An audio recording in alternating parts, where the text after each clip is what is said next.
भाइयों, सभी किसान भाइयों को राम राम, सत श्री अकाल। किसान पाठशाला चैनल में किसान भाइयों, आप सभी किसानों का भव्य स्वागत, अभिनंदन। कृषि संबंधी जानकारी के लिए देने के लिए कृषि विभाग से मैं रामलाल गुदारा, और जो हमारी किसान पाठशाला चैनल है उसके अंतर्गत डेली आपको नित नई जानकारी खेती से जुड़ी हुई प्रगतिशील काश्तकारों से आपको रूबरू करवा रहे हैं।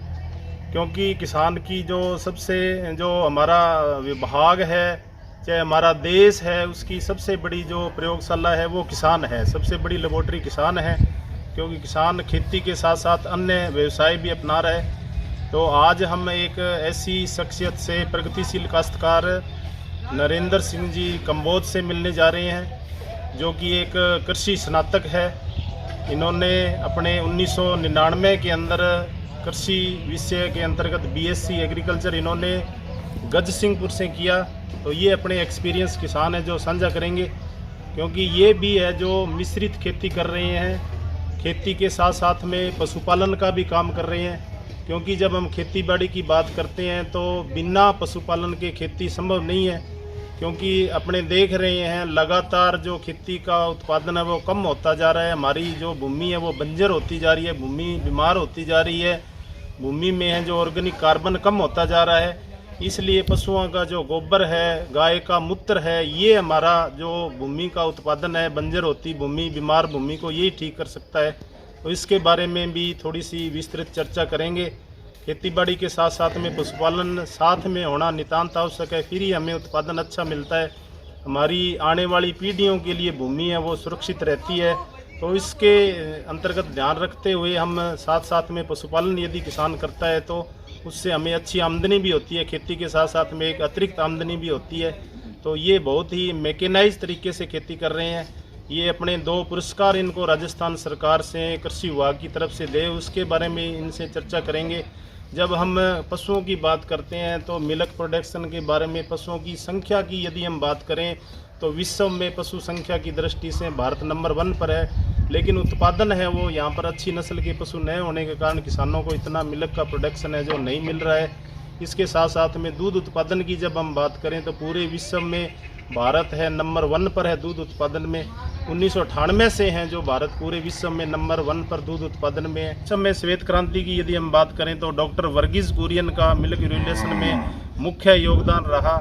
इन्होंने ऑपरेशन फ्लड है जो चलाया गया था, उसमें उसके बाद में ये लगभग 3 चरणों में चला, और 1970 से लेकर के 1998 के अंतर्गत इसके 4 चरण पूरे हुए। उसके बाद भारत है नंबर 1 पर आ गया। मिल्क प्रोडक्शन की यदि हम इंडिया की बात करें तो 170 मिलियन टन है जो प्रोडक्शन दूध का हो रहा है। कंजप्शन है वो लगभग 200 मिलियन टन है। तो ये जो बीच में जो अंतर आ रहा है 30 मिलियन टन का, ये बीच में सिंथेटिक दूध या नकली दूध है उपभोक्ता को। तो इसके संदर्भ में भी थोड़ी सी चर्चा करेंगे। इसलिए किसान भाइयों, खेती के साथ साथ में अपने अन्य जो है सहायक है धंधे यदि हम साथ साथ में करते हैं खेती बाड़ी से जुड़े हुए, तो हमारा उत्पादन है जो ज़्यादा बढ़ सकता है और हमें अतिरिक्त आमदनी भी प्राप्त हो सकती है। तो थोड़ा सा किसान के जो हमारा डेयरी फार्म है किसान का, कंबोज साहब का, उसके ऊपर विजिट करेंगे और उनसे भी थोड़ी सी चर्चाएं करेंगे कि किस तरीके से वो इस जो टाइम है इसके अंतर्गत है जो दुग्ध उत्पादन ले रहे हैं, कैसे उसकी मार्केटिंग कर रहे हैं। जर्सी की जब हम बात करते हैं तो जर्सी है जो उसकी गाय में तो 5.25% वसा होती है। एचएफ है उसके लगभग 3.5%। 3.5 से जो अच्छा फीड, बाकी डिपेंड करता है फीड पे, फीड पर डिपेंड कर रहा है। फीड पे अच्छा फीड देते हैं तो 4.2 तक इसकी फैट आ जाती है, इसकी एचएफ की भी, हॉलिस्टीन फ्रीजियन की भी। जर्सी 5.5 तक पहुंच जाती है। और ये देसी वाले जो थारपार करो रहे हैं, ये साई वाले हैं, ये 5.5 प्लस आ जाता है इनका। ये आपके पास गायें ज़्यादा है, भैंस कितनी है? भैंस मेरे पास 2 है जी। तो टोटल पशु आपके फार्म पर यहाँ पर कितने हैं, सब छोटे बड़े मिला करके? छोटे और बड़े मिला के 80 के आसपास है। 80 के आसपास है। तो इसमें मार्केटिंग की कोई समस्या नहीं रहती? भी इतना दूध है, आप कहाँ बेच पाते हो, किस तरीके से? मार्केट में सर हमारा डोर टू डोर सप्लाई है घरों में। तो उसके बाद में 2 बूथ हैं, वहाँ पे लोग आके ले जाते हैं। 10-20 मिनट लगते हैं इसमें दूध में। अच्छे दूध की हर जगह डिमांड है। तो फीड की बात करें तो आप इतने जो आप बड़े स्तर पर डेयरी फार्म कर रखा है, तो इसके अंतर्गत आप फीड की क्या व्यवस्था करते हैं? जैसे कंसंट्रेट फीड, दाना है और चारा है। फीड हम खुद का कस्टमाइज करवाते हैं। ये कैमिन कंपनी है, उसके फॉर्मेशन चलती है। हर तरह गाय की हर अलग अलग तरह की फीड है हमारे पास। 4 तरह की फीड आती है इसमें। जो हाई मिल्किंग में है, जो अर्ली लैक्टेशन में है, उनकी हमारे पास हाई प्रोटीन और हाई फैट की है। जो मिड में आती है उसका थोड़ा नीचे क्वालिटी का है। जो हीफर और ड्राई काऊ है उनके लिए हाई प्रोटीन है, लेकिन उसमें फैट की मात्रा कम होती है फीड की, वो अलग होता है। काफ स्टार्टर जो है हमारे छोटे बच्चों के, उसका हम काफ स्टार्टर मोल लाते हैं कारगिल कंपनी का, और वो 4-5 महीने तक चलता है। उसके बाद में काफ ग्रोवर है जो छोटी बच्चों को बड़ी में तैयार करने के लिए। तो हर पशु का अलग फीड उसमें होता है फीड में। बाकी हम खुद की मैन्युफैक्चरिंग करवाते हैं। जैसे कई पशु ड्राई में चले जाते हैं, उस टाइम आपके फिर प्रोडक्शन का क्या रहता है, उत्पादन का? सर ड्राई में जो चले जाते हैं उसमें कोई दिक्कत तो नहीं है, वो 2 महीने तो उसको ड्राई करना ही पड़ेगा। नहीं करेंगे तो वैसे ये दूध देते रहते हैं, ड्राई नहीं करेंगे तो नेक्स्ट ब्यात में वो दूध नहीं देगा। मिल्क प्रोडक्शन है वो कम हो जाएगा, पीक पे नहीं आएगा, वो जो उसका हाई लेवल है वहाँ तक पहुँचता नहीं है। तो दूध यहाँ हनुमानगढ़ सिटी में बेचते हो क्या? सर हम खुद ही सप्लाई देते हो हमारे खुद की सप्लाई, या कोई बूथ बने या घर घर में देते हो? डोर टू डोर है जी। कुछ घरों में जो दूध शाम को बचता है, हमारे 2 बूथ है, वहाँ चला जाता है। तो कई बार ये देखने में आता है भी बहुत जो पशु है इसका जो अपने उत्पादन की बात करें या कितना प्रॉफिट हो रहा है, किसान तो ये बोलते हैं पशु रखने से कोई फायदा नहीं है, कोई प्रॉफिट तो है नहीं, मेहनत ज़्यादा है। नहीं, मेहनत तो सर इस काम में है, लेकिन टेक्निकली किया जाए तो प्रॉफिट भी आता है।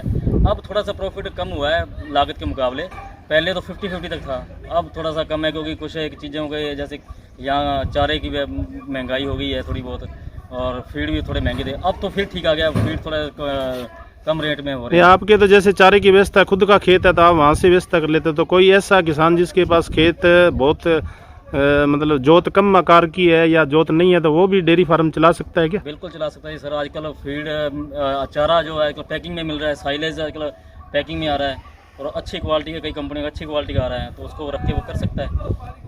तो इतनी ज़्यादा मात्रा में आपने 70-80 पशु रख रहे थे, तो इनके दूध की व्यवस्था के लिए क्या मजदूर वगैरह है या आप मैकेनाइज करते हो? नहीं, सारा मैकेनाइज है जी, इसमें मजदूर भी हैं, मजदूर के बाद मैकेनाइज भी काम नहीं होगा। थोड़ा सा दिखाओ उसके बारे में। हाँ जी, तो मशीनों से निकालते हो क्या दूध? सर मिल्किंग मशीनों से निकलता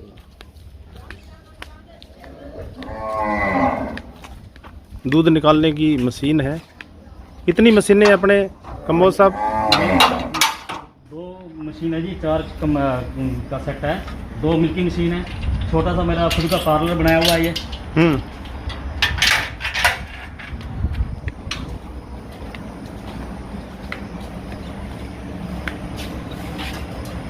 ये मेरा खुद का बनाया हुआ पार्लर है, छोटा सा।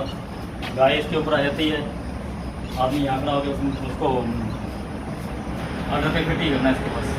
अच्छा, अपने आती हैं यहाँ,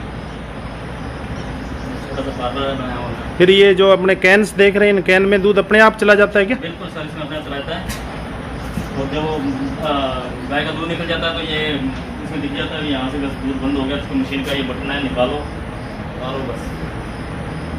तो इसमें पशु को कोई दिक्कत वगैरह नहीं होती क्या? नहीं, हाथ के मुकाबले में ये आसानी से दूध निकलता है सर। इसमें हाथ से अपने निकालते हैं, ये अंगूठा मेथड होता है इसमें पशु को दर्द होता है, इसमें बिल्कुल दर्द नहीं होता है। ये जैसे बच्चा माँ का दूध पीता है वैसे ही इसका दूध। तो जैसे गलत विधि से कई बार दूध दोहन से मेस्टेटिस हो जाता है पशुओं में, थनैला रोग, तो इस मशीन से उसकी कोई है नहीं है क्या? नहीं, मेस्टाइटिस का होने का डर रहता है, लेकिन उसके लिए सेफ्टी यूज़ करनी पड़ती है। उसके लिए हमारा ये एक कंसनट्रेट आता है, कंपनी का ही आता है, जब खुद भी बना लेते हैं इसको। ये ग्लिसरीन और 2 पार्ट ग्लिसरीन और आधा पार्ट इसमें विटामिन है मिला के रखा हुआ है। जब भी दूध निकालते हैं उसके बाद थन को डिप करते हैं इससे, तो काफ़ी हद तक इससे बचाव रहता है। ये तो थोड़ी सेफ्टी रखनी पड़ेगी। चारे में जैसे आपने बताया था साइलेज के लिए आपने एक मशीन के बारे में थोड़ी सी चर्चा की थी, वो मशीन थोड़ी सी आप दिखा दें, कहाँ पर है, कहाँ से वो आप मशीन आप कह रहे हो बाहर से आयात करके मंगाई थी? हाँ सर, सन 2011 में मैंने, वो फीमेल कंपनी है टर्की की, तो वहाँ से उनसे टर्की से इन्होंने मंगाई है। थोड़ा सा मशीन को एक बार दिखा दें।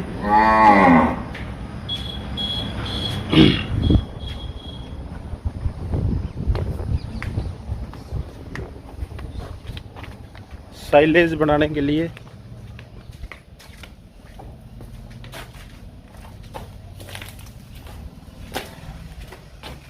ये है जो मशीन है, ये सर जो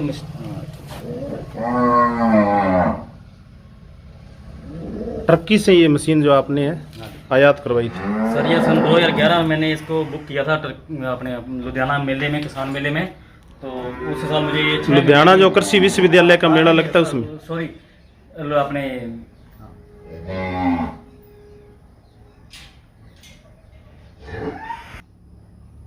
कहाँ से खरीदा मशीन को? सर मैंने ये मशीन जगरांव में किसान मेला लगता है PDFA का, प्रोग्रेसिव डेयरी फार्मिंग एसोसिएशन का, तो उसमें ये टर्की की कंपनी है फीमैक, उनका स्टॉल थी और ये अमर ट्रैक्टर वाले उनके थे क्वालिफिकेशन में, तो वहाँ पे मैंने बुक करवाई थी सन 2011 में। तब से इसको मैं लगातार यूज़ कर रहा हूँ और अच्छी मशीन है। दिन में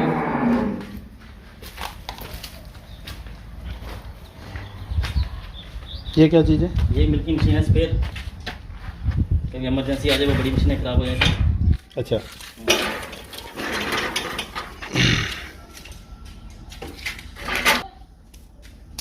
ये आप देख रहे हो स्पेयर मिल्किंग मशीन है। कई बार उन दोनों मशीनों में दिक्कत आ जाती है, इस मशीन को काम में लेते हैं।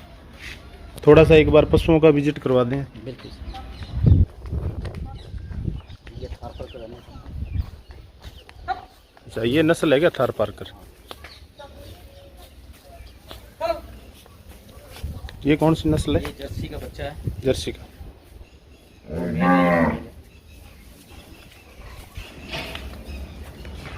ये सब HF। हाँ जी, हॉल्स्टीन फ्रीजियन। आजा।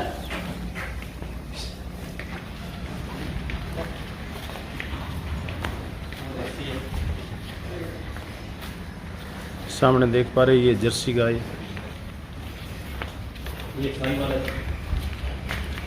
ये साहीवाल नस्ल की गाय है। ये इसका बच्चा है, साथ में खेल घूमता है हमारे यहाँ खुला खुला। ये साहीवाल का मेल है। Male female. ये भी जर्सी है। ये इम्पोर्टेड सीमन की थी, हमारे कैंपमैन बुल की लाए थे हम सीमन 10। ये इम्पोर्टेड सीमन की बच्ची है कैंपमैन की। और बाकी तो अच्छी ब्रीड है सभी। अच्छा, ये हमारी ये प्रेग्नेंट है काऊ सारी इस साइड में, और ये मिल्किंग में।